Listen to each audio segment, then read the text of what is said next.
దేవుడి సన్నిధిలో ఆనందం ఉంటుంది. ఎప్పుడు మనం ఆనందాన్ని ఆయన సన్నిధిలో మాత్రమే పొందుకోగలం.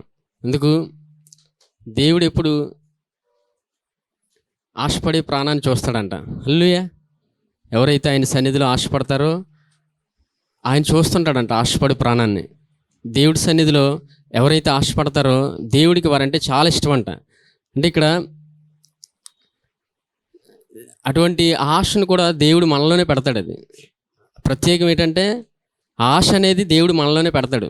అది ఆయన పెట్టిన ఆశ కాబట్టి దేవుడిని ఆరాధించాలని, దేవుడి సన్నిధికి వెళ్ళాలని, దేవుడి సన్నిధిలో కూర్చోవాలని, ఆయన వాక్యం వినాలని, ఆయన్ని చూడాలని ఆశని పరిశుద్ధాత్మ దేవుడు మనలో పుట్టిస్తుంటాడు ప్రతిదినము. అందుకు ఆయన సన్నిధికి మనం వచ్చామంటే మన సొంతంగా రాము. ఆయన సన్నిధికి రాగలమంటే కేవలం పరిశుద్ధాత్మ దేవుడి ద్వారా మాత్రమే ఆయన సన్నిధికి రాగలం.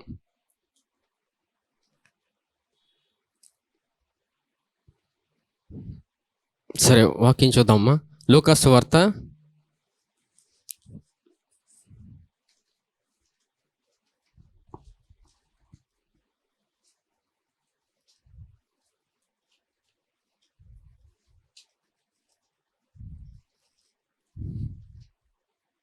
5వ అధ్యాయం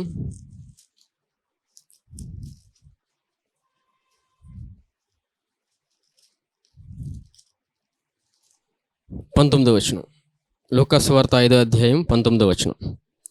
జనులు గుంపుగూడి ఉండినందున వాని లోపలికి తెచ్చుటకు వల్ల పడకపోయిను గనుక ఇంటి మీదకెక్కి పెంకులు విప్పి మంచముతో కూడా యేసు ఎదుట వారి మధ్యను వాణ్ణి దించిరి.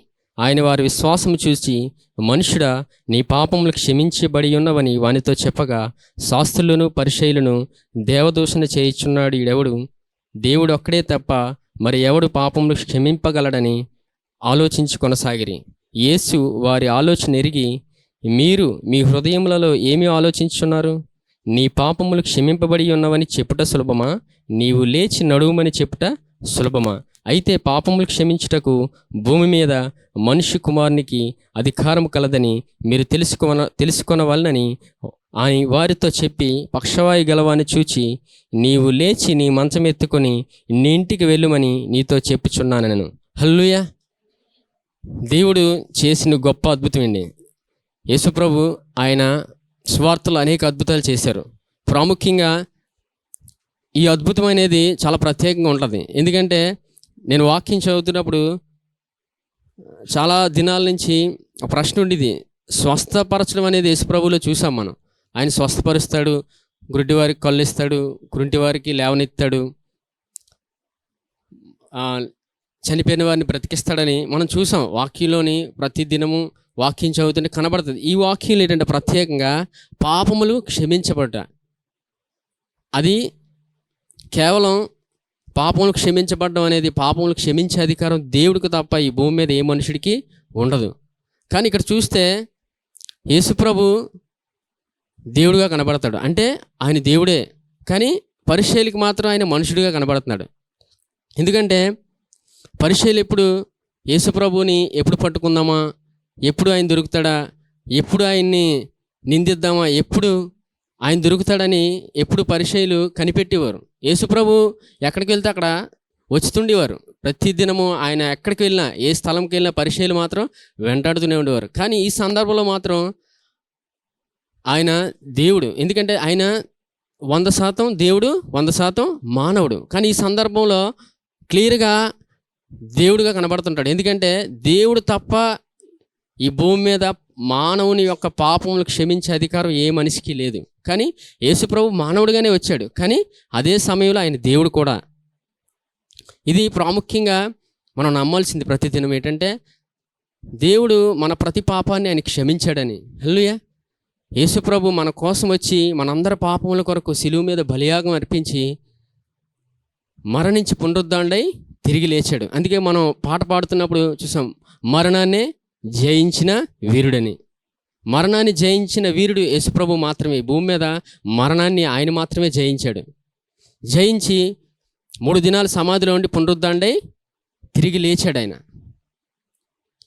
ఈ వాక్యంలో గమనిస్తే పాపములు క్షమించే అధికారం యేసుప్రభుకు ఉంది. ఎందుకంటే ఆయన 100% దేవుడు, 100% మానవుడు. కానీ పరిసయ్యులు మాత్రం ఆయన దేవదూషణ చేస్తున్నాడు, ఈయనెవరు అని ఎవరికి నచ్చినట్టు వాళ్ళు మాట్లాడుతూనే ఉంటారు. పరిసయ్యులు ఏంటంటే యేసుప్రభు ఏం చేసినా వారికి నచ్చదు. ఎందుకంటే యేసుప్రభుని ఎప్పుడు మెస్సయ్యగా అంగీకరించరు.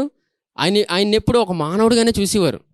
అంటే వాళ్ళ ఉద్దేశం ఏంటంటే రాజు అనేవాడు, మెస్సయ్య అనేవాడు రాజు కుటుంబంలో నుంచి వస్తాడని. ఈయన చూస్తే ఒక వడ్రంగవాని కుటుంబంలో, సాధారణమైన ఒక మనిషి కుటుంబంలో నుంచి వచ్చాడు ఆయన. ఒక మనిషి కుటుంబంలో నుంచి రావడం, ఆయన మాట్లాడే విధానం, అంటే ఆయన ఎన్నో అద్భుతాలు చేస్తుంటారు వాళ్ళ ముందే, కానీ వాళ్ళు నమ్మేవారు కాదు. ఎందుకంటే ఒక రాజు అని, ఒక మెస్సయ్య అని రాజు కుటుంబం నుంచి వస్తాడు. వాళ్ళకి ఊహలు వేరే లెవెల్లో ఉన్నాయి. కానీ యేసుప్రభు ఎక్కడ జన్మించారు? పశువుల పాకలో జన్మించారు. అంటే ఇవన్నీ వారు వింటున్నప్పుడు వీళ్ళని వారు చాలామంది అద్భుతం చేస్తున్నప్పుడు, ఈయన వడ్రంగవాని కుమారుడు కాడా, ఈయన మనతో పాటే కదా చిన్నప్పుడు ఆడుకునేవాడు, మరి ఏంటి ఇలా ప్రవర్తిస్తున్నాడని యేసుప్రభు గురించి అనేక మంది మాట్లాడుకునేవారు. కానీ యేసుప్రభు 12 ఏళ్ల వయసులోనే తల్లిదండ్రులుగా చెప్పాడు. ఆ యెరూషలేము వీధిలో ఆయన ఒక దేవాలయం దగ్గరికి వెళ్ళి పెద్దలతో తర్కిస్తున్నప్పుడు తల్లిదండ్రులు వచ్చి అడుగుతారు, మాకు చెప్పకుండా ఎందుకు వెళ్ళిపోయామని. అప్పుడు యేసుప్రభు చెప్తారు, నేను నా తండ్రి పని మీద ఉన్నానని మీకు తెలియదా? అంటే యేసుప్రభు తండ్రి పని మీద ఉన్నానని 12 ఏళ్ల వయసులోనే ఆయనకి తెలిసి ప్రతిదినం ఇంకా దేవుడి పనిలోనే ఉండేవాడు ఆయన. మనుషులు మాత్రం అనేక రకాలుగా ఆయన కోసం మాట్లాడుకునేవారు. ఇక్కడ ఈ సందర్భంలో చూస్తే ఆయన ఒక మనిషి యొక్క పాపాన్ని క్షమించడం మనం కళ్ళారా చూస్తున్నాం. 20వ వచనం చదువుతాం చూడమ్మా. నీ పాపములు క్షమింపబడి ఉన్నవని వానితో చెప్పగా శాస్త్రులు పరిసయ్యులను దేవదూష చేయుతున్న ఇతను ఎవడు? దేవుడు ఒకటే తప్ప మరి ఎవడు పాపములు క్షమింపగలడని ఆలోచన కొనసాగారు. చూసారా, దేవుడు ఒక్కడే పాపాన్ని క్షమించగలడు. ఆయనే యేసుప్రభు. హల్లెలూయా. మన ప్రతి పాపాన్ని ఆయన రక్తంతో కడిగివేశాడు ఆయన. మనం ఈరోజు నీతిమంతులుగా తీర్చబడ్డామంటే కేవలం యేసుప్రభు కృపను బట్టే. ఇంకా చూస్తే 24వ వచనం.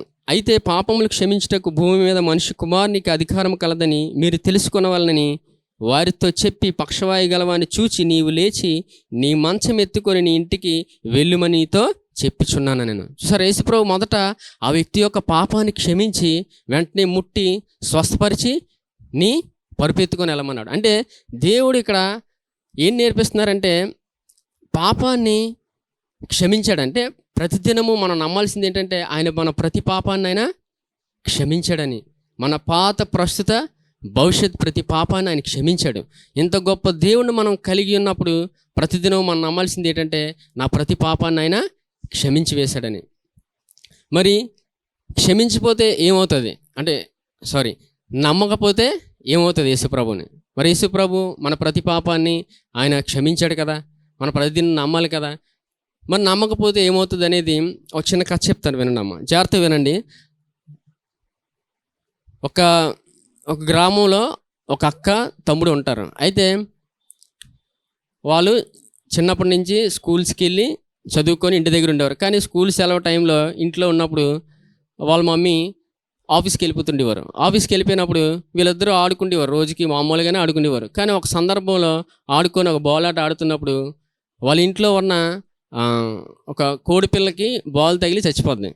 అంటే చచ్చిపోయిన తర్వాత ఎవరి చేతిలోని ఆ బాల్ వెళ్ళి తమ్ముడి చేతిలో తగిలి చచ్చిపోతుంది. అప్పుడు తమ్ముడు భయం వేస్తుంది, అయ్యో కోడి పిల్ల చనిపోయింది కదా, ఇంకా మా మమ్మీ నన్ను ఇంకా బతకనివ్వదు, మమ్మీ ఆఫీస్ నుంచి వచ్చేలోపు నేను ఏదో చెయ్యాలని ఇంకా ఆలోచిస్తుంటాడు. ఆలోచించినప్పుడు వెంటనే భయపడుతుంటాడు. ఈ భయాన్ని గమనించిన అక్క తమ్ముడితో అంట, తమ్ముడు భయపడకు, నేను నీతో ఉన్నాను, నువ్వు భయపడకు, అసలు కోడిపిల్లక చనిపోయింది, పాతి పెట్టేద్దాం పద అనేసి ఇద్దరు వెళ్ళి పాతి పెట్టేసి రిలాక్స్ అయిపోతారు. రిలాక్స్ అయిపోయిన తర్వాత ఒక రోజు గడుస్తుంది. ఒక రోజు గడిచిన తర్వాత మమ్మీ ఏం అడగరు, సరేలే మమ్మీ పట్టించుకోలేదు, మమ్మీ అయితే మర్చిపోయి ఉంటారు, ఓన్లీ టాపిక్ ఎత్తకూడదని సైలెంట్గా ఉంటాడు.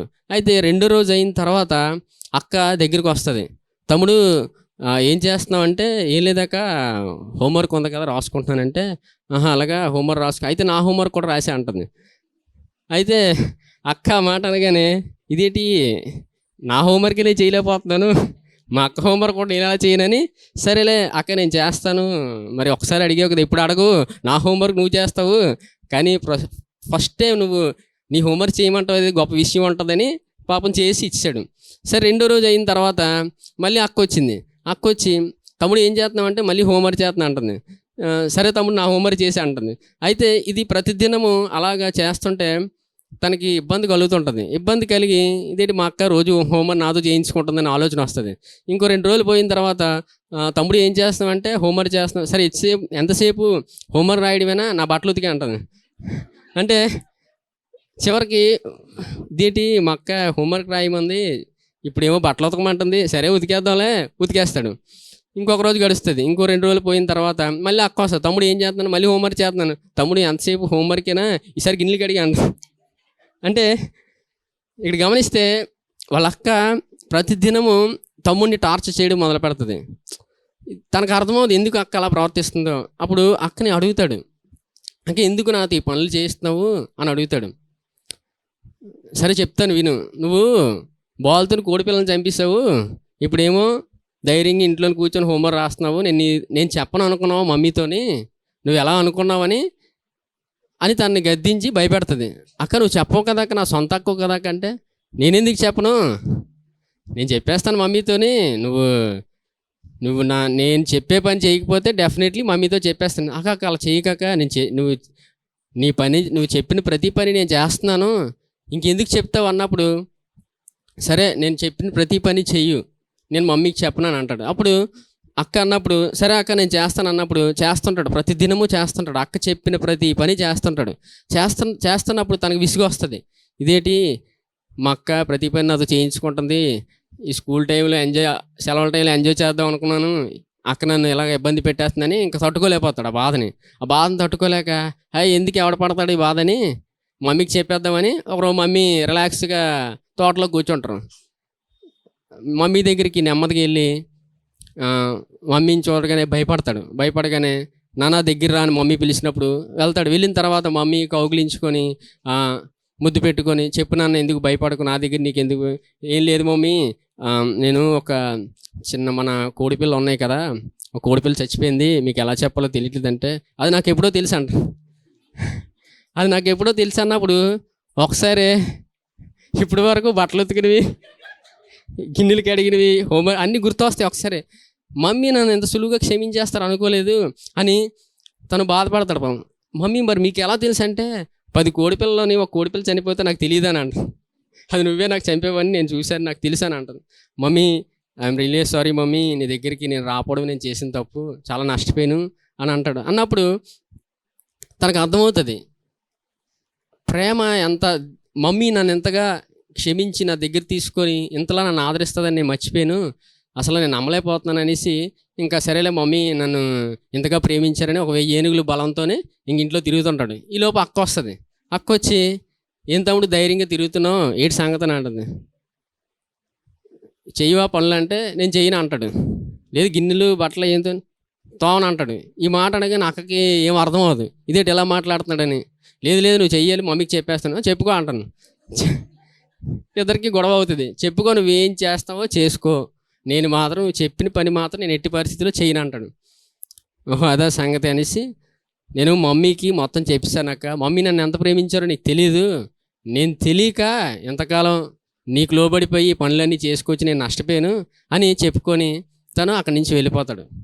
ఈ సందర్భాన్ని బట్టి మనం తెలుసుకోవాల్సింది ఏంటంటే, దేవుడు మనల్ని ఎంతగానో ప్రేమిస్తాడు. ఆయన మన ప్రతి పాపాన్ని క్షమించాడంటే అర్థం ఏంటంటే, క్షమాపణ ఎప్పుడైతే నమ్మమో మనం జీవితంలోని దేవుడు పక్కనే ఉంటారు, కానీ దేవుడికి క్షమాపణ నమ్మక మనం జీవితంలో కష్టపడుతుంటాం. ఎన్నో కష్టాలు పడుతూ ఈదుకుంటూ ఈ జీవితాన్ని కొనసాగిస్తాం. అదే ఆ బాధను అలాగా చేయకూడదు, అలా బాధపడకూడదనే దేవుడు, పరిశుద్ధాత్మ దేవుడు మనకి వాక్యం ద్వారా జ్ఞాపకం చేస్తుంటాడు. నీ ప్రతి పాపాన్ని నేను సిలువలో భరించాను, తిరిగి లేచి పునరుద్ధరణై నిన్ను నీతిమంతుడిగా తీర్చానని దేవుడు ప్రతిదినము మనకు చెప్తుంటాడు. అందుకే ప్రాముఖ్యంగా నమ్మాల్సింది ఏంటంటే, మనము ఆయన క్షమాపణ నమ్మాలి. ఎంతగా క్షమాపణ నమ్ముతామో మన జీవితంలో దేవుడు అంతగా పనిచేస్తాడు. హల్లెలూయా. దేవుడు మనల్ని అంతగా ప్రేమిస్తున్నాడమ్మా. అందుకు క్షమాపణ అనేది మన జీవితంలో చాలా ప్రాముఖ్యమైనది. క్షమాపణ నమ్మితే చాలా అంటే మరి ఇంకేం నమ్మవసరం లేదా, మరి ఇంకేం వద్దా జీవితంలోని, నమ్మితే చాలంటే అవును, నమ్మితే చాలు. ప్రతిదీ, ప్రతి ఆశీర్వాదము క్రీస్తులో మనం పొందుకుంటాం. అందుకు ప్రతిదినము నమ్మాలి, నా పాత ప్రస్తుత భవిష్యత్తు ప్రతి పాపాన్ని ఆయన క్షమించాడని. చాలామంది అంటారు నమ్మితే చాలా, ఇంక మరి ఇంకేం ఎందుకంటే దేవుడు పెట్టిన విధానం చాలా సులువైంది. ఈ భూమి మీద చాలా సులువుగా పెట్టాడు ఆయన. ఆ సులువైన విధానంలో ఎప్పుడైతే మనం వెళ్తామో ఈ భూమి మీద చాలా సులువుగా బ్రతకొచ్చు మనం. ఎందుకంటే దేవుడు సులువుగా పెట్టిన విధానం ఏంటంటే, ఉదాహరణ చెప్తాను చూడండి అమ్మా. ఇప్పుడు నీరు మనందరికి తెలుసు. నీరు ఎప్పుడు పైనుంచి కిందకి పడుతుందా, కింద నుంచి పైకి వెళ్తుందా? పైనుంచే కదా. మనం చిన్నప్పటి నుంచి చూస్తాం. నేను చూసాను ఎప్పుడు కింద నుంచి వెళ్తుందని. ఒకే ఒక సందర్భంలో వెళ్తుంది. అది పైపు ఏదో ఇరిగిపోతుంది తప్ప, పైపు ఇరిగిపోయినప్పుడు పైకి వెళ్తుంది. కానీ నీరు యొక్క అతి ప్రాముఖ్యమైన ప్రత్యేకమైన స్థానం ఏంటంటే, అది ఎప్పుడు కిందకే ఫ్లో అవుతుంది. మనం కొండ మీద చూసినప్పుడు ఆ వాటర్ ఫ్లో ఎప్పుడు కిందకి వెళ్తూనే ఉంటుంది. అది దేవుడు నిర్ణయించింది. ఎందుకంటే దేవుడు మాట చొప్పున ఎప్పుడైతే నీరుకి నిర్ణయించాడో అది కిందకనే వెళ్తుంటుంది. నేను బీచ్కి వెళ్ళినప్పుడు ఎప్పుడు బీచ్ని చూస్తుంటాను. మొన్న రీసెంట్గా కూడా వెళ్ళాను. బీచ్ని ఎందుకు చూస్తానంటే, ఆ బీచ్ ముందుకు వస్తున్నప్పుడు ఎప్పుడు ఆ గీత దాటి వస్తుందని చూస్తుంటాను. మహా అయితే రోడ్డు దాకా వస్తుంది, అంతకుమించి రాదు. ఎందుకంటే దేవుడు మాటకి ఆ బీచ్ అంతవరకు వచ్చి మళ్ళీ బ్యాక్కి వెళ్ళిపోతుంటుంది. చాలాసార్లు గమనించేవాడిని, దేవుడు మాటకి సముద్రం మాట వింటుందని, దేవుడు మాటకి. అలాగే గాలి దేవుడి యొక్క మాట విని తన ప్రవాహంలో తను వెళ్తూనే ఉంటుంది గాలి. అలాగే చేపలు, సముద్రంలో ఈదుచున్న చేపలు కూడా జీవితకాలం అంటే ఇంకా నీటిలోనే బ్రతుకుతాయి. అవి ఈదుకుంటే ఆ ప్రవాహంలోనే వెళ్తాయి. ఎందుకంటే దేవుడు మాట చొప్పున వెళ్తుంటాయి అవి. దేవుడు నిర్ణయించిన మాట చొప్పున నీరు, గాలి, చేపలు, పక్షులు ఇవన్నీ దేవుడు మాట చొప్పున వెళ్తుంటాయి. చూద్దాం, వాక్యంలో చూద్దామమ్మా. ఆదికాండం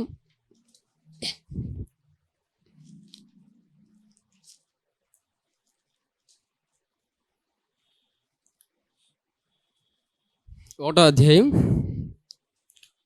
11వ వచనం. దేవుడు గడ్డిని విత్తనములిచ్చి చెట్లను భూమి మీద తమ తమ జాతి ప్రకారము తమలో విత్తనములు గల ఫలమిచ్చి ఫలవృక్షములను భూమి మొలిపించును గాక అని పలుకుగా ఆ ప్రకారమైన. చూసారా, దేవుడు విత్తనములిచ్చు ఆ చెట్లను, వాటికి ఆయన మాట పలికాడు. ఆయన ఎప్పుడైతే ఆయన మాట పలికాడో ఆ ప్రకారం అయ్యాయి. అంటే దేవుడు మాట ఎప్పుడైతే భూమి మీద పలకగానే భూమి గడ్డినిస్తుంది. ఎందుకంటే దేవుడు మాట జీవం కలిగినది. ఆయన మాట పలికితే జరిగి తీరుతుంది. హల్లెలూయా. దేవుడు మాట పలికితే జరుగుతుంది లేదమ్మా? జరుగుతుంది. ఇంకా చూస్తే 20వ వచనం చూడండి. దేవుడు జీవము కలిగి చలించి వాటిని జలములు సమృద్ధిగా పుట్టించును గాకనియు పక్షులు భూమిపైన ఆకాశ విశాలంగా ఎగురుగాకనియు పలికినాయి. చూసారా, ఆకాశ పక్షులు భూమి మీద ఎగురుతుంటాయి, సంచరిస్తూనే ఉంటాయి. మరి ఎప్పుడైనా ఆగిపోయా, నేను ఎగరను, నేను మీ ఇంటికి వచ్చి కూర్చుంటాను అన్నాను? ఎప్పుడైనా పక్షులు మీ ఇంటికి వచ్చేయండి? రావు, వచ్చినా వెళ్ళిపోతాయి. ఎందుకంటే పక్షులకి దేవుడు పెట్టిన మాట ప్రకారం అవి ఎగురుతూనే ఉంటాయి. ఎందుకంటే దేవుడు ఆ ప్రవాహంలో వాటిని నిర్ణయించే విధానంలోనే వెళ్తుంటాయి. ఎప్పుడు తప్ప మాట దేవుడు చెప్పాడంటే చేసుకొని వెళ్తాయి. ఇప్పుడు మన వరకు వద్దాం. ఇప్పుడు మనం చూసాం పక్షుల్ని, చెట్లని, చేపలు, ఇవన్నీ చూసాం ఎలాగ దేవుడు మాట ప్రకారం వెళ్తున్నాయి. ఇప్పుడు మన వరకు వస్తే చూద్దాం. అదే ఆదికాండం 1వ అధ్యాయం 26వ వచనం చూడండి అమ్మ. దేవుడు మనల్ని ముందు ఎలా చేశాడో చూద్దాం. దేవుడు మనస్వరూపమందు మన పోలిక చొప్పున నరులను చేయదము, వారు సముద్రపు చేపలను, ఆకాశ పక్షులను, పశువులను, సమస్త భూమిని, భూమి మీద ప్రాకు ప్రతి జంతువును ఏలుదురుగా కనియు పలికెను. హల్లెలూయా. చూసారా, దేవుడు ఈ జంతువులన్నిటినీ సృష్టించిన తర్వాత మానవం చేసి వీటి మీద మనకి ఏలుబడి ఇచ్చాడు. ఆయన ఏమిచ్చాడమ్మా? ఏలమన్నాడు దేవుడు. ఈరోజు అవే మన మీద ఏలుబడి చేస్తున్నాయి. రివర్స్లో వెళ్తున్నాం. అంటే వాటి మీద మనం ఏలుబడి చేయాలి, కానీ అవి రివర్స్. పావును చూస్తే పారిపోతాం, బొద్దింకను చూసినా, ఇంకా తేలిని చూసినా పారిపోతాం.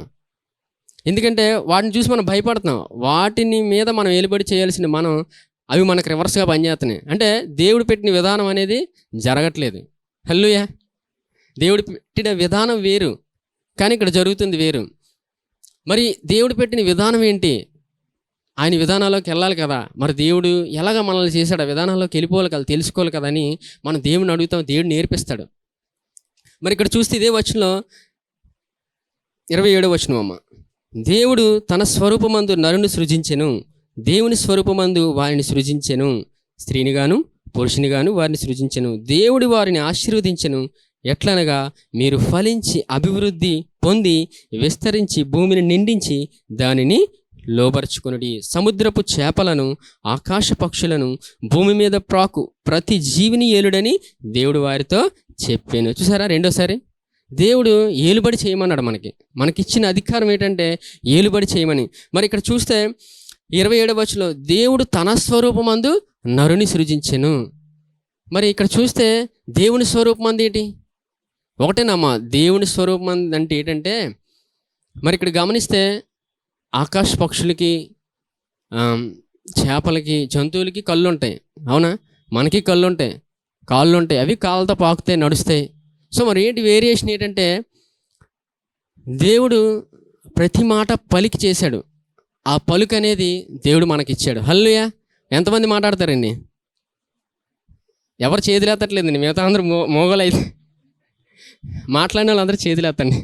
ఏంటి దేవుడు పెట్టిన విధానం ఏంటి? దేవుడు ఆ పలుకు, ఆ మాట అనేది అదే మర్చిపోతాం జీవితంలోని. ఎవరికి? మానవుడికి మాత్రం ఉంది, అదే దేవుని స్వరూపం. ఆయన స్వరూపంలో ఉన్నామంటే మాట. దేవుడు పలికాడు కదమ్మా, పలకడమే. పలికితే జరుగుతుందంటే జరిగి తీరుతుంది. ఎందుకంటే మనం ఎవరిని కలిగి ఉన్నామో ఆయన నామం బట్టి జరుగుతుంది. యేసు ప్రభువుని బట్టి మనం పలికితే, ఆయన నామాన్ని బట్టి డెఫినెట్లీ జరిగి తీరుతుంది. ఆయన విధానాల్లో వెళ్తాం. మరి పలకడం ద్వారా ఏం జరుగుతుంటుందంటే ప్రతిదినము దేవుని యొక్క రక్షణని అనుభవిస్తాం. రోమపత్రిక తీయండి.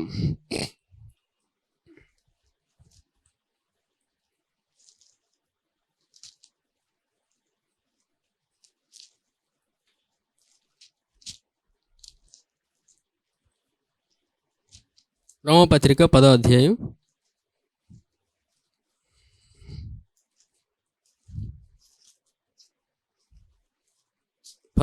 9వ వచనం.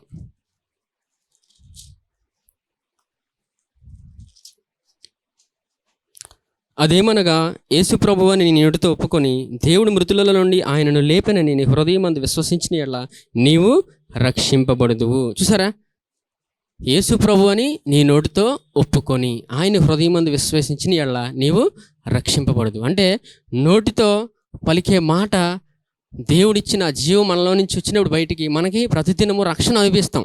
ఇప్పుడు ఉదాహరణ చూసుకుంటే, ఇక్కడికి చాలామందికి తలనొప్పి వస్తుంది. తలనొప్పి కానీ జ్వరము కానీ, మనం చిన్న చిన్న ఇంట్లోని చూసి జ్వరం వస్తే పారాసెటమాల్ వేసుకుంటాం, డోలో 650. అవి ఎంత కొన్నిసార్లు ఫ్రీ కూడా ఇచ్చారు. కరోనా టైంలో ఫ్రీగా పంచారు డోలో 650. ఇప్పుడు డాక్టర్ చదవవసరం లేదు, డోలో 650 అంటే చిన్న బాబు కూడా తెలిసిపోయింది. జ్వరం రాగానే మమ్మీ డోలో 650 అయ్యి అంటాడు.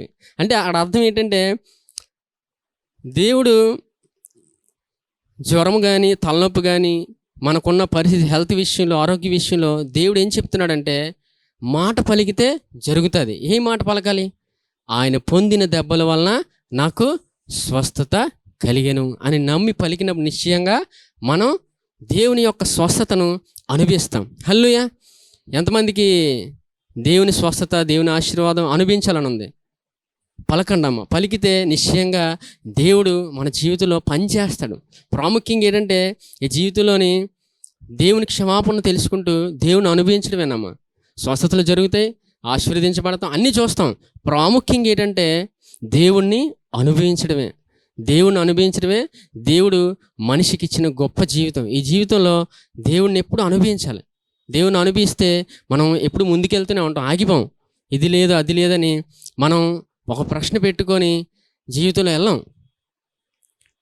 దేవుడు అందుకే అంటాడు సందర్భంలో, మీరు అన్యుల వలె విచారించొద్దు, చింతించకండి, రేపటి దినం గురించి చింతించకండి.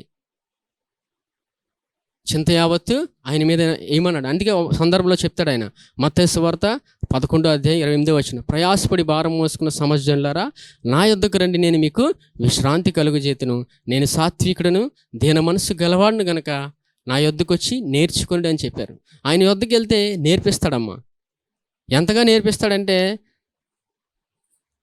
ఇంత సమయం నేను వృధా చేశాను అనిపిస్తుంది యేసుప్రభు దగ్గరికి వచ్చిన తర్వాత. ఇంత లేట్గా నేను వచ్చానని, కాలం వెళ్ళిపోయింది, నా వయసు వెళ్ళిపోయింది, అయ్యో నేను ఇంత లేట్ చేశాను అనిపిస్తుంది యేసుప్రభు దగ్గరికి వెళ్తున్న ప్రతి క్షణం అనిపిస్తుంటుంది. అప్పుడు దేవుడు అంటాడు, బాధపడకు, నేను నీతో ఉన్నాను కదా, నీ పోయిన ప్రతి కాలాన్ని, ప్రతి సంవత్సరాన్ని ఆయన తిరిగిస్తాడు. హల్లెలూయా.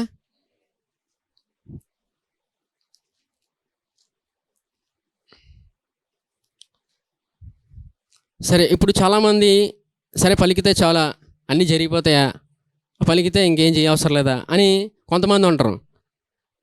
దేవుడు అంటే వాళ్ళ ఉద్దేశం ఏంటంటే కష్టపడొద్దా, దేవుడు సులువుగా పెట్టాడు ప్రతిదీ.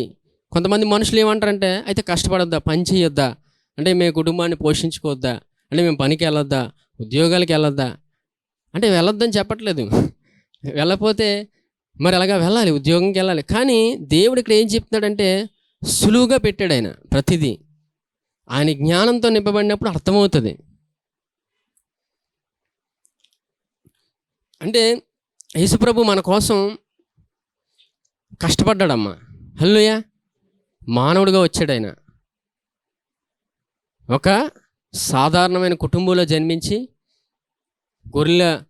గొర్రెల పాకలో, పశువుల పాకలో ఒక చిన్న బాలుడిగా జన్మించి మనలాగే ఎదిగి పరిచర్యలో ముందుకెళ్ళి ఎన్నో అవమానాలు, నిందలు భరించి ఎన్ని స్వస్థత కార్యాలు చేసిన, ఎన్ని అద్భుతాలు చేసిన ఆయన నిందించేవారు. కానీ ఎవరు, చాలామంది ఆయన్ని చంపుదామని చూసేవారు. ఆయన అద్భుతం చేస్తే చంపుదామని చూసేవారు, లేదా ఏదైనా కొండ మీద పడి త్రోసేద్దామని చూసేవారు ఆయన్ని. అలాంటిది అన్ని కష్టాలు పడి ఆయన గొప్ప కృపను మనకి ఈ దినం ఇచ్చాడు. మరి ఇప్పుడు అనుభవించాలా, లేదంటే మనం కూడా కష్టపడాలా? ఇప్పుడు ఇంకా సులువుగా చెప్తాను చూడమ్మా. ఒక తండ్రి ఒక కొడుకుకి కష్టపడి ఒక ఆస్తిని సమకూరుస్తాడు. ఆస్తిని సమకూర్చాడంటే అర్థం ఏంటి? కుమారుడు అనుభవించాలని.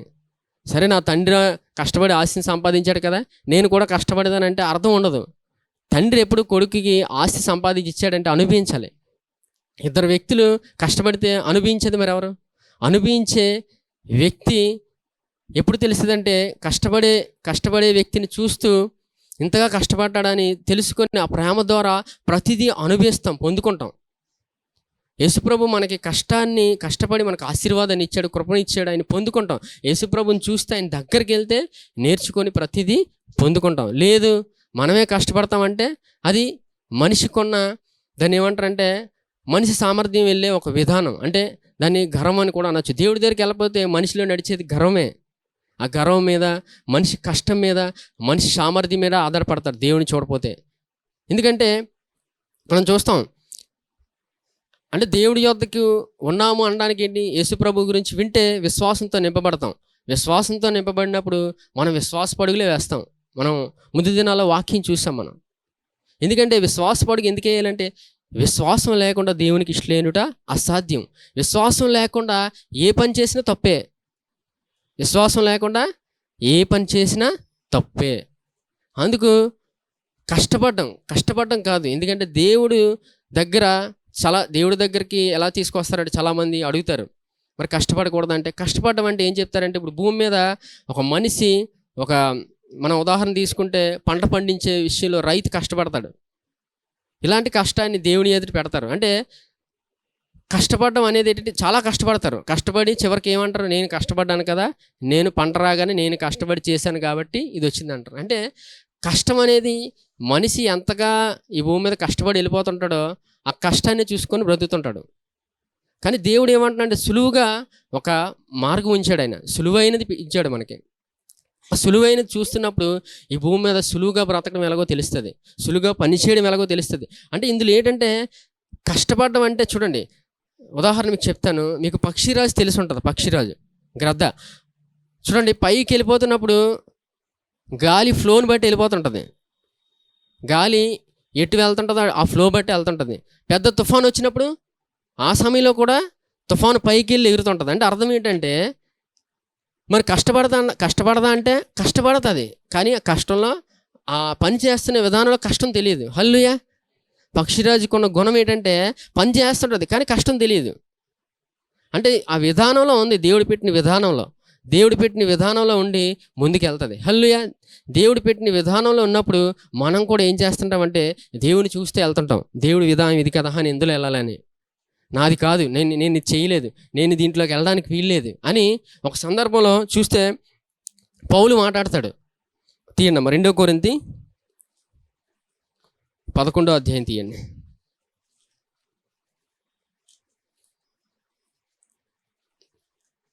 2 కొరింథీ 11వ అధ్యాయం మొదటి నుంచి చదువుతాను చూడండి. కొంచెం అవివేకముగా నేను మాట్లాడినాను, మీరు సహింపవాలని కోరుచున్నాను. నన్ను గూర్చి మీరేలా గైకొనను సహించుడి. దైవాశక్తితో మీ ఎడల ఆసక్తి కలిగి ఉన్నాను. ఎందుకనగా పవిత్రురాలైన కన్యకనుగా ఒక్కడే పురుషునికి అనగా క్రీస్తుకు సమర్పింపవాలని మిమ్మల్ని ప్రధానము చేస్తుంది. కానీ ఇక్కడ ఈ 2 వచనాల్లో దేవుడు సంఘం కోసం, పౌలు సంఘం కోసం మాట్లాడతాడమ్మా. సంఘం. సో 3వ వచనం వచ్చేటప్పటికి చూడండి. సర్పము తన కుయుక్తి చేత హవ్వను మోసపరిచినట్లు మీ మనస్సులను చెరుపబడి క్రీస్తు ఎడలనున్న సరళత నుండి పవిత్రత నుండి ఎట్లయినను తొలగిపోవునేమో అని భయపడుచున్నాను. చూసారా, అంటే ఇక్కడ పౌలు చూసారా భయపడుతున్నాడంట. పౌలు మామూలుగా మనలాగా ఏది చదివేసి వదిలే వ్యక్తే కాదమ్మా, చాలా బాగా చదువుకున్నాడు. పౌలుకి ఏంటంటే దేవుడిచ్చిన జ్ఞానం, బాగా చదువుకున్నాడు. ధర్మశాస్త్రంలో దిట్ట, ధర్మశాస్త్రాన్ని ప్రతి పొల్లు చదివి ఉన్నాడు పౌలు. అందుకే పౌలు ఒక సందర్భంలో సౌలుగా ఉన్నప్పుడు అనేక మందిని దేవుని సువార్త ప్రకటించి చంపేసేవాడు. అపోస్తలుల కార్యం 9వ అధ్యాయంలో ఉంటుంది. ఎంతోమందిని చంపేసి ఇష్టం వచ్చినట్టు చంపేసేవాడు. మనిషిని అతి కిరాతకంగా సులువుగా చంపేసేవాడు. అవునా? మనం ఒక్క మనిషిని చంపితేనే ఆ ఎవరైతే చంపారో ఆ వ్యక్తి దగ్గరికి వెళ్ళమో, ఆ వ్యక్తిని రానివ్వం. కానీ పౌలు మనుషుల్ని అతి సులువుగా చంపేవాడు. స్టెఫెన్ని రాళ్లతో కూడా చంపించాడు. అక్కడే ఉన్నాడు, రాళ్లతో కూడా చంపించాడు. అంటే మనిషి యొక్క ప్రాణాన్ని అతి సులువుగా తీసేవాడు పౌలు. సౌలుగా ఉన్నప్పుడు, పౌలుగా కాదమ్మా, సౌలుగా ఉన్నప్పుడు. అప్పుడు దమస్కు మార్గంలో వెళ్ళినప్పుడు దేవుడు దర్శించి మాట్లాడు, సౌలా నీ వేళ నన్ను హింసించున్నావని. అంటే దేవుడు సౌల్ని పట్టుకున్నాడు. అప్పుడు దేవుడు కిందకి అధ్యాయంలో వస్తే ఈ వ్యక్తి గురించి మాట్లాడతారు సౌలు కోసం. నేను ఒక సాధనంగా వాడతాడంట దేవుడు. ఎవరిని? సౌల్ని. దేనికి? కృపాసువార్త గురించి ఒక సాధనంగా వాడాడు దేవుడు. సౌల్ని పౌలుగా మార్చి అంత ప్రత్యేకంగా వాడుకున్నాడు. అప్పుడు పౌలు చాలా సందర్భాల్లో ఒప్పుకుంటాడు, నేను అనేక మందిని, ఇంతమందిని దేవుని సువార్త ప్రకటించిన వారిని చంపానని, నేను ఇటువంటి వాడినని ఒప్పించుకుంటాడు ఆయన. కానీ దేవుని కృప వచ్చి ఎప్పుడైతే నా జీవితంలో పనిచేసిందో, ఈ దినం కృపా సువార్తను గురించి దేవుడు నన్ను నడిపిస్తున్నాడని చాలా సందర్భాల్లో చెప్తుంటాడు. తను ఎటువంటి వాడో ఒప్పుకుంటాడు తను. ఎందుకంటే ఆ జీవితం పౌలుకి అంత గొప్ప జీవితం ఇచ్చింది దేవుడు అనే తెలుసు. ఎందుకంటే దేవుడి వల్లనే, ఆ యేసు ప్రభుని ద్వారానే నేను ఇంత గొప్ప జీవితం పొందుకున్నాను. ఆయన కృపను వల్లనే నేను ఈరోజు నీతిమంతుడిగా తీర్చబడ్డాను. ఇంత గొప్ప కృపావాక్యాన్ని పౌలుకి దేవుడు చాలా విధాలుగా ప్రక్రియలో నేర్పించాడమ్మా. సౌల్ని పౌలుగా మార్చాడంటే చాలా జరిగింది. చాలా సంవత్సరాలు ట్రైనింగ్ ఇవ్వబడింది పౌలుకి. దేవుడు ఉదాహరణ చెప్తాను చూడండి. బంగారం తయారు చేసినప్పుడు బంగారం ముద్ద తీసుకొని కాలుస్తారు. కాల్చి ఆ ముద్ద తీసి నలగొడతారు. నలగొట్టి ఆ బంగారాన్ని అనేక విధాలుగా చైన్లుగా, అనేక విధాలుగా, స్త్రీలకు బాగా తెలుసు బంగారం కోసం, అనేక విధాలుగా బంగారం తయారు చేస్తారు. ఆ తయారు చేసే ముందు, అంత విలువగా బంగారాన్ని తీసుకొచ్చే ముందు చాలా ప్రక్రియ జరుగుతుంది. అదే పౌలు జీవితంలో జరిగింది. దేవుడు చాలా నేర్పించాడు పౌలుకి. నేర్పించి ఈ దినం పౌలు ద్వారా దేవుడు ఈ మాట పలికించాడు. చూడండి 3వ వచనం. సర్పము తన కుయుక్తి చేత హవ్వను మోసపరిచినట్లు మీ మనసులను చెరిపబడి క్రీస్తు ఎడలను సరళత నుండి పవిత్రత నుండి ఎట్లయినను తొలగిపోవునేమో అని భయపడుచున్నాను. అంటే ఇక్కడ అర్థం ఏంటంటే, పాము ఇక్కడ ఈ 3వ వచనంలోని ఆదికాండంలో జరిగిన అవ్వ విషయం సందర్భం గురించి మాట్లాడుతున్నాడు పౌలు. అంటే అవ్వని పాము కుయుక్తి చేత మోసగించింది. కుయుక్తి అంటే ప్లాన్ గీశాడు అపవాది. ప్లాన్ చేసి, అంటే దేవుడు ఆదాముకు చెప్పాడు, దేవుడు ఎవరికి చెప్పాడమ్మా? ఆ చెట్టు పండు తినొద్దు అని మామూలుగానే చెప్పాడు దేవుడు ఆదాముకి. కానీ ఇది ఏమైందంటే చివరికి ఆదాము అవ్వకు చెప్పడం వల్ల అవ్వ చెప్పకుండా ఆ తోటలోకి వెళ్ళి ఏ పండు అయితే దేవుడు తినొద్దు అంటాడో సాతాను మాట విని తినేసింది. అంటే అక్కడ అర్థం ఏంటంటే ఆ చిన్న సందర్భాన్ని హవ్వ సాతానుతో చాలాసేపు డిస్కషన్ పెట్టింది. మినిమం గంట పెట్టి ఉంటుంది. హల్లెలూయా. దేవుడు క్షణాల్లో ఆదాముకి చెప్పి వెళ్ళిపోతే అవ్వతో సాతానుతో చాలాసేపు మాట్లాడి చివరికి ఏదైతే ఎక్కువ మాట్లాడిందో అదే తినేసింది. అంటే అర్థం ఏంటంటే మన జీవితంలో కూడా ఏదైతే ఎక్కువ డిస్కషన్ పెడతామో వద్దు అనుకుని అందులోకి వెళ్ళిపోతాం. అర్థమైందమ్మా? అంటే దేవుడు సులువైన విధానం పెట్టాడు, ఆ మార్గంలో ఉండమంటున్నాడు ఇక్కడ పౌలు. అంటే ఈ సరళత నుండి అంటే చూడండి, సరళత నుండి అంటే చెప్తానమ్మా,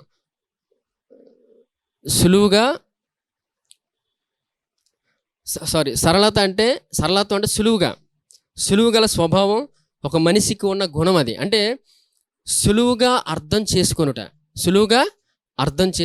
సులువుగా పని చేయుట. అక్కడ ఉండేది ప్రాముఖ్యంగా మనం ఏదైతే కోల్పోయామో అది దేవుడు మరలా ఇచ్చాడమ్మా యేసుప్రభు ద్వారా. అదే చెప్తున్నాడు పౌలు, దాని నుంచి వెళ్ళిపోద్ది అంటున్నాడు. అందుకే భయపడుతున్నాడంట. సులువుగా అర్థం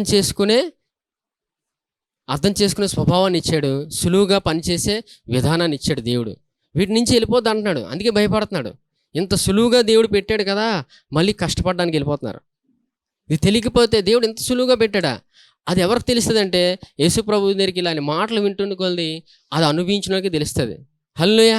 ఎంతగా అనుభవిస్తారో ఆ మాట అంతగా బయటకు వస్తుంది, అనుభవించిన వాళ్ళకే వస్తుంది ఆ మాట. ఇప్పుడు చాలామంది అంటారు, ఇప్పుడు దేవుడు ఎంత సులువుగా పెట్టినప్పటికి కూడా చాలామంది ఏమంటారు అంటే, అయితే నా జీవితంలోని నేను ఏం చేయాలి, నేను ఎక్కడికి వెళ్ళాలి, నాకు ఈ జీవితమే అర్థం అవ్వట్లేదు, అసలు నేను ఎందుకు పుట్టానో తెలియట్లేదు, అసలు నేను ఎందుకు కొన్నానో తెలియట్లేదు అని చాలామంది ప్రశ్నించుకొని వెళ్తుంటారు జీవితాంతం. ఇది ఎందుకు జరిగింది, అసలు నా జీవితంలో పెళ్ళి ఎందుకు అయింది, అసలు ఈ వ్యక్తి నా జీవితంలోకి ఎందుకు వచ్చాడు, అసలు ఈ అమ్మాయి ఎందుకు వచ్చింది, అటువంటి ప్రశ్నలోనే వెళ్తాం. సులువైంది దేవుడు పెట్టినప్పుడు కూడా ఈ ప్రశ్నలు వచ్చేస్తుంటాయి. అది ఇంటికి వెళ్ళినప్పుడు తెలుస్తుంది. పురుషులకి ఇంకా బాగా తెలుస్తుంది. ఇంటికి వెళ్ళినట్టునే, బయట ఉన్నప్పుడు బాగానే ఉంటుంది, ఇంటికి వెళ్ళిన తర్వాత దేనికి ఇలా జరిగింది అసలు అని ఏం చేయాలో తెలియక కొన్ని సందర్భాల్లో ఎవరికి చెప్పుకోలేక వ్యక్తిగతంగా బాధపడుతుంటారు. అంటే ఇది ఎందుకు చెప్తున్నారంటే దేవుడు సులువుగా పెట్టిన విధానం, సులువుగా అర్థం చేసుకునే విధానం, సులువుగా పనిచేసే విధానంలో ఉంటే చాలా సులువు. భర్త భార్యలు ఏం చేస్తారు, అప్పుడు యేసుప్రభుని చూస్తారు. ఇప్పుడు కష్టమే ఉండదు. యేసుప్రభుని చూస్తే మొత్తం అంతా ఆయనే చూసుకుంటారు. హ్యాపీగా మంచి లైఫ్ జీవించవచ్చు. హల్లెలూయా. నాకు ఇంకా వివాహం అవ్వలేదమ్మా, దేవుడు జ్ఞానం ఇచ్చాడు. దేవుడు తన జ్ఞానంతో నింపి పరిశుద్ధాత్మ ప్రేరణతో ఇవన్నీ జరుగుతున్నాయి. పరిశుద్ధాత్ముడు నడిపిస్తున్నాడు. హల్లెలూయా.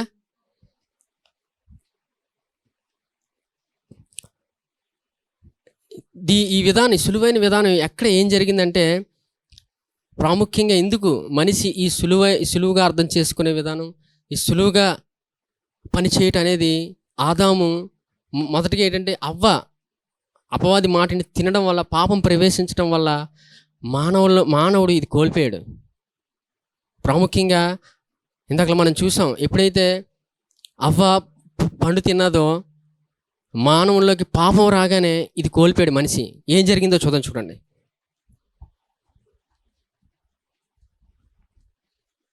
ఆదికాండం 3వ అధ్యాయం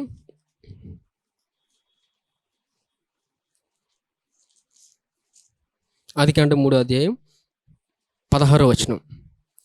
ఆయన స్త్రీతో, ఆదికాండం 3వ అధ్యాయం 16వ వచనం, ఆయన స్త్రీతో, నీ ప్రయాసమును నీ గర్భవేదను నేను మిక్కిలి హెచ్చించెదను, వేదనతో పిల్లలను కందువు, నీ భర్త ఎడల నీకు వాంఛ కలుగును, అతడు నిన్ను ఏలునని చెప్పాను. చూసారా, స్త్రీ మొదటగా తప్పు చేసింది అవ్వేనమ్మ. అందరూ ఆదాం అంటారు.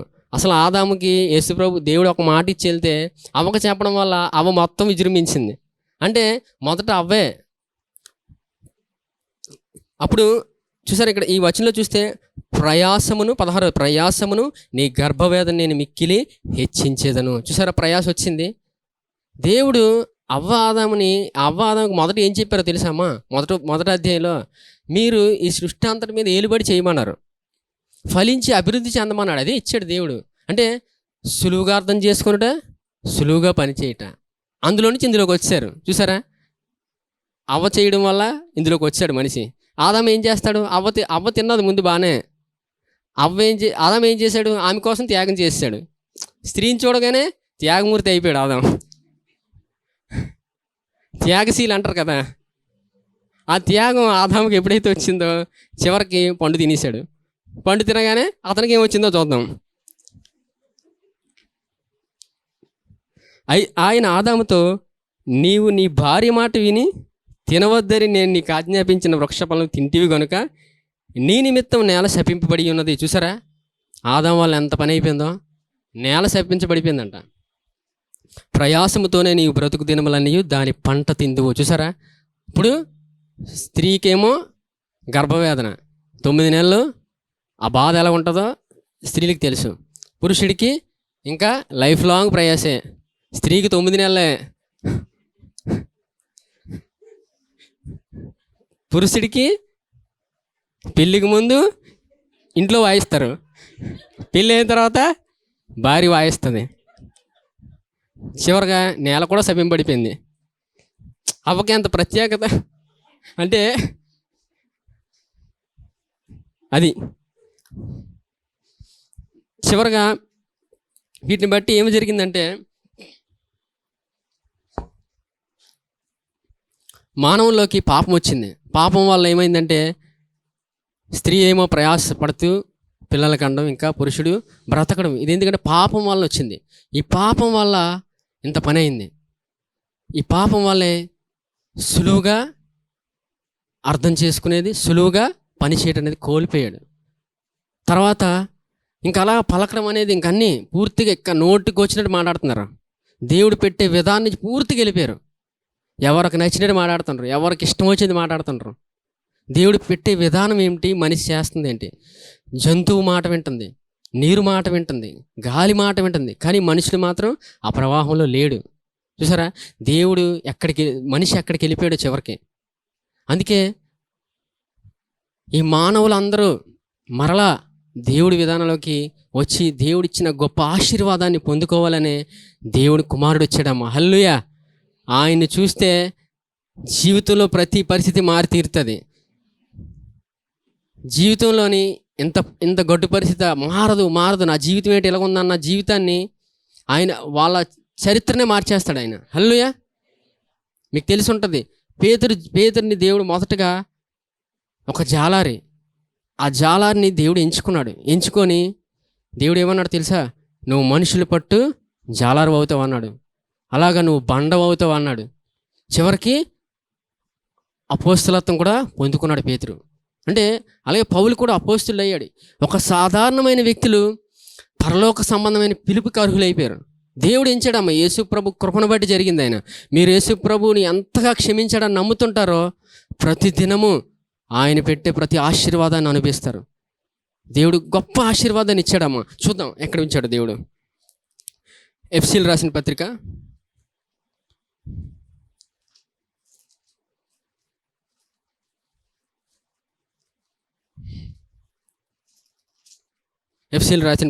1వ అధ్యాయం 3వ వచనం. ఎఫ్సీలు రాసిన పత్రిక 1వ అధ్యాయం 3వ వచనం. జాగ్రత్త వినండి. ఇది మన ప్రభు అయిన యేసుక్రీస్తు యొక్క తండ్రి యొక్క దేవుడు స్తుతింపబడును గాక. హల్లెలూయా. ఆయన క్రీస్తునందు పరలోక విషయములలో ఆత్మ సంబంధమైన ప్రతి ఆశీర్వాదమును మనకు అనుగ్రహించెను. చూసారా, దేవుడు యేసయ్య కృప ద్వారా యేసయ్యలో ప్రతి ఆశీర్వాదాన్ని ఉంచాడంట. అంటే ప్రతి ఆశీర్వాదాన్ని మనం పొందుకున్నాం. ఎవరి వాళ్ళంటే యేసు ప్రభు ద్వారా. మరి ఇవి ఎలాగ అనుభవించాలి? క్రీస్తులో పరలోక సంబంధమైనవి ఉన్నాయి అన్నీ. మరి మన ఫిజికల్గా ఎలా చదవాలి అంటే మనకు కనబడాలి. అవి అన్నీ ఉన్నాయి, దేవుడు క్రీస్తులో ఉంచాడు అన్నీ. మరి ఇవన్నీ ఎలాగ రావాలి, ఎలాగ అనుభవించాలి, ఎలా నేను పొందుకోవాలి, ఎలా ముందుకెళ్ళాలి? ఆ గొప్ప దేవుడు నేను ఎలాగ అనుభవించాలి? ఆ గొప్ప దేవుడు పెట్టిన ఆ గొప్ప ఆశీర్వాదాన్ని నేను ఎలా అనుభవించాలి? కోల్పోయినే నేను ఆదాం వల్ల కోల్పోయినే అలాంటి జీవితాన్ని, అంత గొప్ప జీవితాన్ని కోల్పోయినా, సులువుగా అర్థం చేసుకున్నట, సులువుగా పని చేయటం అనేది నేను కోల్పోయినే. చివరికి దేవుడు ఇంత గొప్ప ఆశీర్వాదాన్ని మనకు ఉంచాడు, ఇది కూడా కోల్పోయినా. మరి ఎలా పొందుకోవాలి? దేవుడు ఇచ్చాడమ్మా. ఆయన కృపను బట్టి మనం ఈ దినం యేసుక్రీస్తు కృపను బట్టి నీతిమంతులుగా తీర్చబడ్డాం. హల్లెలూయా. మనం అందరం ఇప్పుడు ఆ విధానాల్లోనే ఉన్నాం, కానీ ఒకటే జరగట్లేదు. దేవుడు క్రీస్తులో పెట్టిన ప్రతి ఆ పరలోక సంబంధమైన ఆశీర్వాదాన్ని అనుభవించాలి. దేవుడు అదే ఆశపడుతున్నాడు. ఎంతమంది అనుభవిస్తున్నారో దేవుడికి మహిమ కలుగును గాక. ఒకవేళ నేను అనుభవించట్లేదు, ఒకవేళ నాకు తెలియట్లేదు, నాకు అర్థం అవ్వట్లేదు, సంఘంకి వస్తున్నా, నిజమే నేను నమ్ముతున్నాను యేసుప్రభు, నేను యేసుక్రీస్తున్న దేవుని నీతిని అని నమ్ముతున్నాను, కానీ నా జీవితంలో నేను అనుభవించట్లేదు, ఏంటి నేనేం చేయాలి అన్నప్పుడు దేవుడు ప్రాముఖ్యంగా మొదటగానే చెప్పాడమ్మా, ఆయన స్వరూపమందు మనల్ని చేశాడని. ఆయన స్వరూపమంది అంటే ఏంటి? పలకడం, పలుకు ఇచ్చాడమ్మా. దేవుడు ఏమన్నాడు? వెలుగు కమ్మని పలుకగా వెలుగు కలిగెను. ఎప్పుడైతే పలుకుతామో జీవితంలోని నిశ్చయంగా అద్భుతాలు చూస్తాం. హల్లెలూయా. దేవుడు మన జీవితంలో ఆయన మాట ఉంచాడు. యేసు ప్రభుని ఎంతగా చూస్తుంటామో విశ్వాసంతో నింపబడి పలికినప్పుడు నిశ్చయంగా ఈ పరలోక సంబంధమైన ఈ పరలోక విషయంలో ఉన్న ఆత్మ సంబంధమైన ప్రతి ఆశీర్వాదాన్ని మనం అనుభవిస్తాం. హల్లెలూయా. ఎంతమందికి అనుభవించాలని ఉందాం? దేవుడికి మహిమ కలుగును గాక. ఎందుకంటే ప్రతి ఆశీర్వాదం క్రీస్తులో ఉన్నాయి. ఆయన గురించి వింటున్న కొలది ఆ ఆశీర్వాదాన్ని మనం పలికి పొందుకుంటాం. అనారోగ్య పరిస్థితి వచ్చినప్పుడు ఆయన పొందిన దెబ్బల వలన నాకు స్వస్థత కలుగును అనే మాట పలుకుడు ద్వారా పొందుకుంటాం. మరి డాక్టర్ దగ్గరికి వెళ్ళొద్దంటే దేవుడు డాక్టర్ని కూడా ఇచ్చాడమ్మా. ప్రతి మెడిసిన్, డాక్టర్ అంతా ఆయన ఇచ్చాడు. కానీ ఒక సమయం వచ్చేటప్పటికి పూర్తిగా ప్రభువుని చూస్తే అన్నీ అర్థమవుతాయి. ఏ సమయంలో ఏం చేయాలో, ఎక్కడికి వెళ్ళాలో దేవుడు తన జ్ఞానాన్ని ఇచ్చి మనకి ముందుకు తీసుకెళ్తాడు. ఈ పరలోకంలో ఆత్మ సంబంధమైన ప్రతి ఆశీర్వాదాన్ని మనం అనుభవిస్తాం. క్రీస్తులో మనం యేసు ప్రభుని నమ్ముడు ద్వారా మనం పొందుకున్న గొప్ప ఆశీర్వాదం ఇదమ్మా. ఆదాము ఏదైతే కోల్పోయాడో క్రీస్తు ద్వారా మనం ఇది పొందుకున్నాం. సులువుగా అర్థం చేసుకునుట, సులువుగా పని చేస్తున్నాం, కానీ దేవుడు కష్టం తెలియనివాడు. సులువుగా పనిచేస్తాం. చెప్పాను కదా, పక్షిరాజు ఎలాగైతే ఎగురుతుంటుందో ఆ గాలి ప్రవాహాన్ని బట్టి వెళ్తూ సులువుగా వెళ్తుంటుంది, కష్టపడదు. చేప సులువుగా ఈస్తుంది, పక్షులు సులువుగా ఎగురుతాయి. అంటే దేవుని ప్రవాహంలో ఉన్నాయి మొత్తం అన్నీ. ఇప్పుడు దేవుడు నిర్ణయించిన విధానంలో ఉన్నాం. అది క్రీస్తుని బట్టి మనం పొందుకున్నాం. అంత గొప్ప దేవుడిని మనం కలిగి ఉన్నామమ్మా. ఆ దేవుడిని మన గురించి మనం ప్రతిదినము వింటే విశ్వాసంతో నింపబడి ముందుకెళ్తాం. ఆ ప్రభుని గురించి ఎంతగా వింటారో అంతగా ఈ పరలోకంలో ఉన్న ఆత్మ సంబంధమైన ప్రతి ఆశీర్వాదాన్ని పలుకుట ద్వారా అనుభవిస్తాం. నేను యేసుక్రీస్తునందు దేవుని నీతిని, ఆయన పొందిన దెబ్బల వలన నాకు స్వస్థత కలుగుచున్నది అని మాటలు పలుకుతుంటే ప్రతిదినము ఈ పరలోక విషయంలో ఉన్న ఆత్మ సంబంధమైన ప్రతి ఆశీర్వాదాన్ని అనుభవిస్తాం. మరి ఇక్కడ చూస్తే దేవుడు మనం కొన్నిసార్లు తప్పు చేస్తాం కదా అని అనుకుంటాం. తప్పు చేసేస్తున్నాను కదా, నేను తప్పు చేస్తామమ్మా, తప్పు చేస్తాం. ఎందుకంటే మనం శరీరంలో ఉన్నాం. చాలామంది అనుకుంటాం తప్పు చేయడం అంటే వ్యభిచారం చేయడం, లేకపోతే ఒక మనిషిని హత్య చేయడం అనుకుంటాం. అవి కాదు. ఎందుకంటే ప్రాముఖ్యంగా ఏంటంటే విశ్వాసం లేకుండా ఏ పని చేసినా తప్పే. మన విశ్వాసం లేకుండా చాలా పనులు చేస్తాం. విశ్వాసం ద్వారానే చేయాలి. విశ్వాసం అనేది క్రీస్తుని గురించి వినుట వలన వస్తుంది. ఒకసారి చూడండి అమ్మ వాక్యం, రోమపత్రిక 10వ అధ్యాయం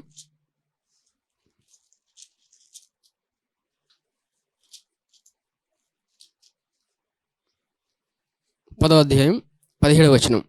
కాగా వినుట వలన విశ్వాసము కలుగును, వినుట క్రీస్తుని గురించిన మాట వలన కలుగును. చూసారా, యేసుప్రభుని గురించి ఎంతగా వింటారో విశ్వాసం వస్తుంది. ఆ విశ్వాసంతో పలికినప్పుడు నిశ్చయంగా ఆ పరలోక విషయంలో ఉన్న ఆత్మ సంబంధమైన ప్రతి ఆశీర్వాదాన్ని మనం అనుభవిస్తాం. హల్లెలూయా. దేవుడి వాక్యాన్ని దీవించును గాక. ఈ రొట్టె ఆయన శరీరానికి సాదృశ్యంగా ఉందమ్మా. ఈ రొట్టె ఆయన శరీరానికి సాదృశ్యంగా ఉంది. ఆ శరీరంలో మన ప్రతి బాధను భరించాడు ఆయన పొందిన దెబ్బల వలన స్వస్థత కలుగుచున్నది మనకి. ప్రతిదినము నమ్మి పలకాల్సింది, యేసయ్యా నీవు పొందిన దెబ్బల వల్ల నాకు స్వస్థత కలుగుచున్నదని నమ్మి ప్రతిదినము తీసుకోవాల్సిన ఈ రొట్టెను ప్రతిదినము మనం కుటుంబాలుగా చేయాల్సింది. ఎందుకంటే ఆయన్ని యేసుప్రభు నన్ను జ్ఞాపకం చేసుకున్నటకు ఇది చేయుడి అని చెప్పాడు. ఆయన పొందిన దెబ్బల వల్ల స్వస్థతని నమ్మి పలికి తీసుకున్నాము.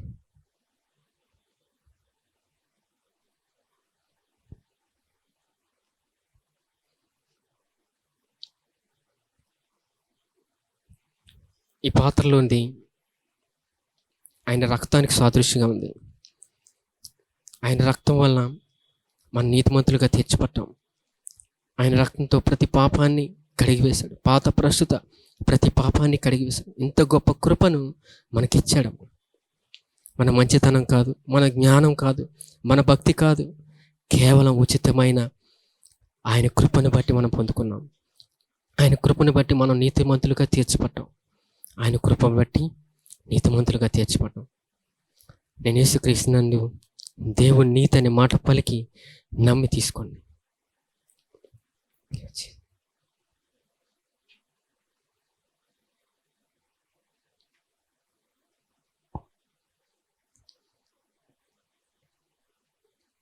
పరిశుద్ధుడైన తండ్రి, మీకు వందనాలు దేవా. మీ సన్నిధికి మమ్మల్ని అందరినీ తీసుకొచ్చినందుకు వందనాలు నాయన.